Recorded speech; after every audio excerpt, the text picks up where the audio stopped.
Por aquel tiempo, Juan Bautista se presentó en el desierto de Judea predicando: «Convertíos, porque está cerca el reino de los cielos».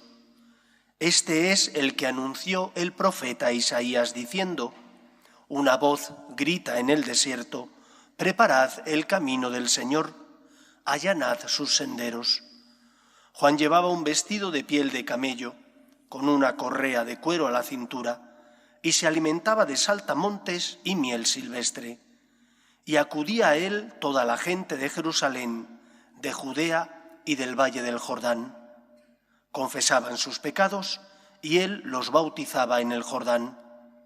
Al ver que muchos fariseos y saduceos venían a que los bautizara, les dijo: «Camada de víboras, ¿quién os ha enseñado a escapar del inminente castigo? Dad el fruto que pide la conversión, y no os hagáis ilusiones pensando: Abraham es nuestro padre. Pues os digo que Dios es capaz de sacar hijos de Abraham de estas piedras. Ya toca el hacha la base de los árboles, y el árbol que no da buen fruto será talado y echado al fuego. Yo os bautizo con agua para que os convirtáis, pero viene el que puede más que yo, y no merezco desatarle la correa de las sandalias. Él os bautizará con Espíritu Santo y fuego. Él tiene el bieldo en la mano, aventará su parva, reunirá su trigo en el granero y quemará la paja en una hoguera que no se acaba». Palabra del Señor.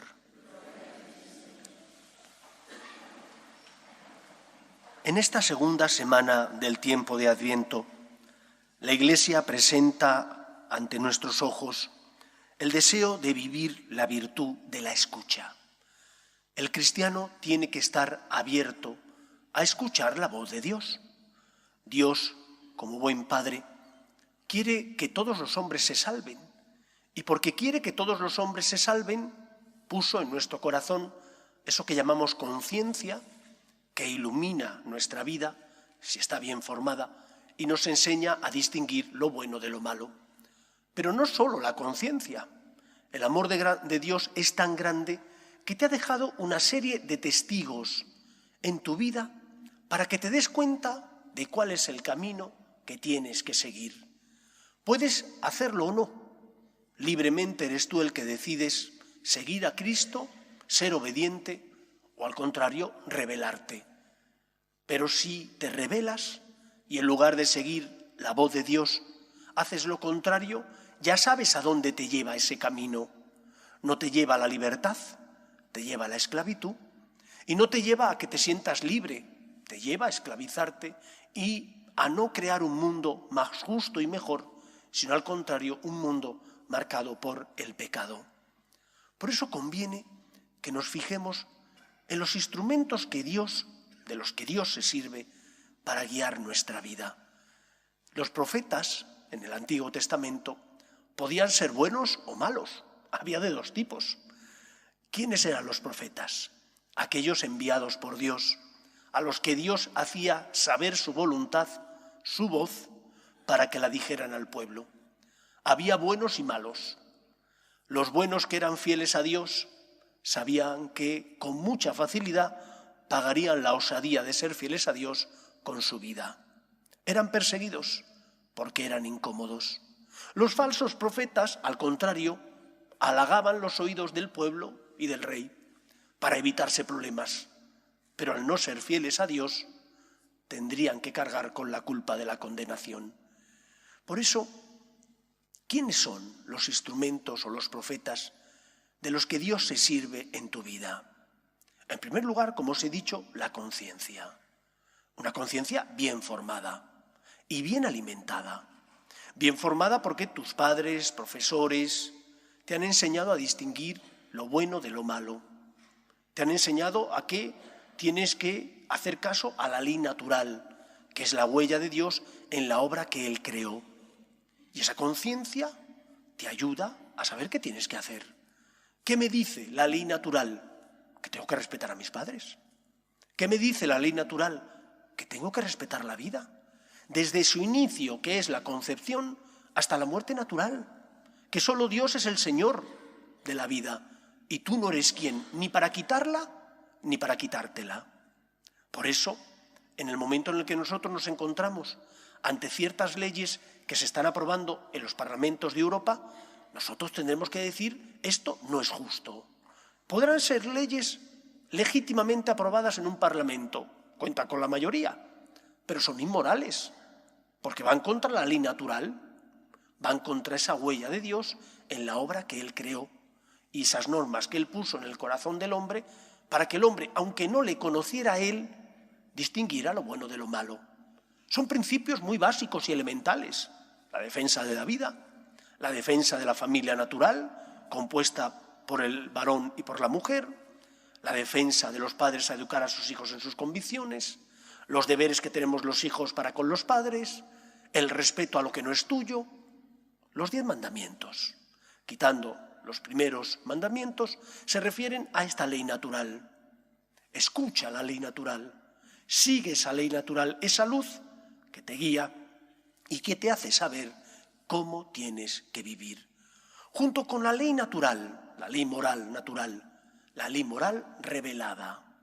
La ley moral revelada viene cumplimentada con las palabras de Cristo. Amaos los unos a los otros como yo os he amado.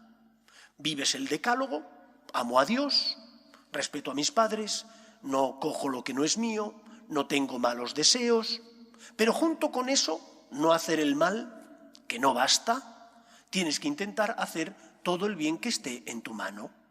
Y todo el bien que esté en tu mano significa darte cuenta de tus dones, de los talentos que tienes, para que den fruto, para ayudar a los demás. No solo son para autoauxilio, también para hacer el bien a los que pasan a tu lado, en el trabajo, en la familia. ¿Qué dones tienes? Utilízalos, sírvete de ellos. La conversión de la que hablaba Juan el Bautista implicaba unos frutos. ¿Qué frutos estamos dando nosotros? ¿Qué estamos haciendo con los dones y talentos que tenemos? El Señor tiene derecho a esos frutos. ¿Estás dándolos? Por una parte, la ley moral natural. Por otra, la ley moral revelada. La conciencia es esa luz de Dios que ilumina mi vida. Tiene que estar bien formada y bien alimentada.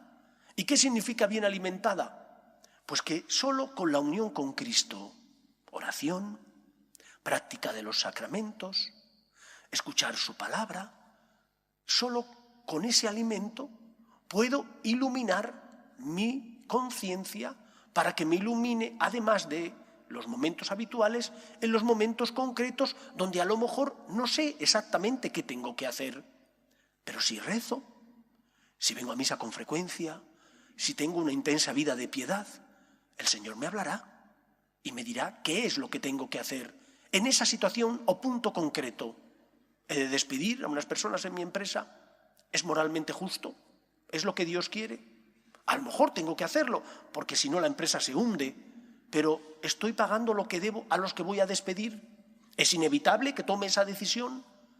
Tenemos que dejar que Dios nos ilumine, y para que nos ilumine hemos de escuchar la voz de la conciencia, pero también hemos de escuchar a Cristo, que nos habla por medio de su palabra, que nos habla por medio de la oración, que nos habla al corazón. Una conciencia bien formada y bien alimentada, porque si no, la conciencia se muere. A base de pecados, de tropiezos, si no la alimento adecuadamente, se muere. Y llegará un momento en el que, debido al relativismo en el que vivimos, que nos rodea, pues al final eso calará en nosotros también. Y como no me he alimentado debidamente, sin querer me deslizaré en ese relativismo en el que vive gran parte de la sociedad, diciendo, pues esto no debe ser tan malo, pues esto, bueno, sí, es verdad que la Iglesia dice, pero, hombre, ¿no es demasiado radical la Iglesia? Has de alimentarte.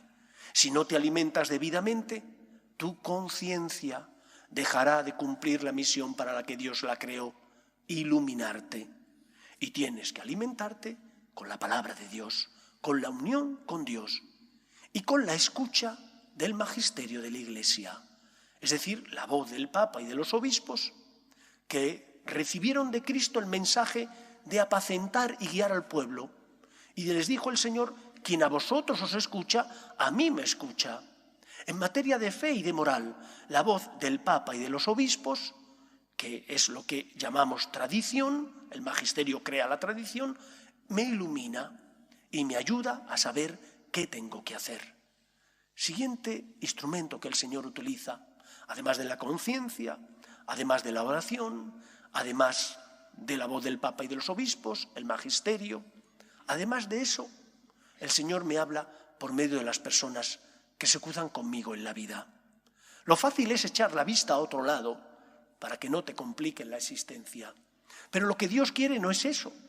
Te tienes que sentir exhortado, interpelado por la necesidad del que pasa a tu lado, si tú puedes ayudarle.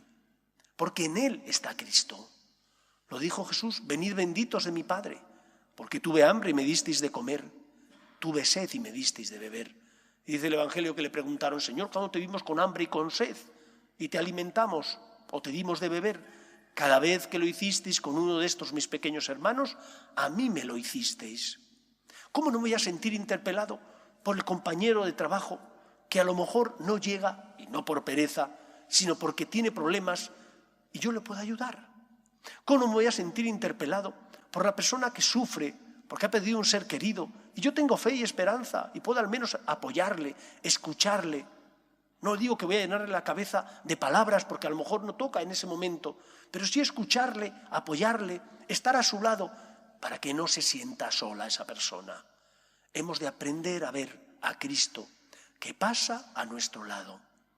Esta semana la Iglesia nos anima a estar alerta, a estar atentos, escuchando la voz de Dios y siendo capaces, por tanto, de con humildad dejarnos guiar por Él.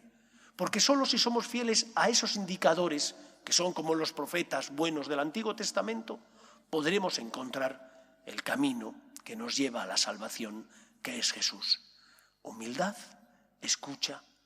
Tenemos que aprender a discernir, y se discierne en la oración, y se discierne con la lectura del magisterio, y se discierne abriendo los ojos y viendo el sufrimiento del que pasa a tu lado y te necesita. Pues que sea así en nuestra vida y que esta semana aprendamos a ser dóciles, dóciles a la voluntad de Dios para hacer siempre lo que nos pide. Que el Señor nos ayude.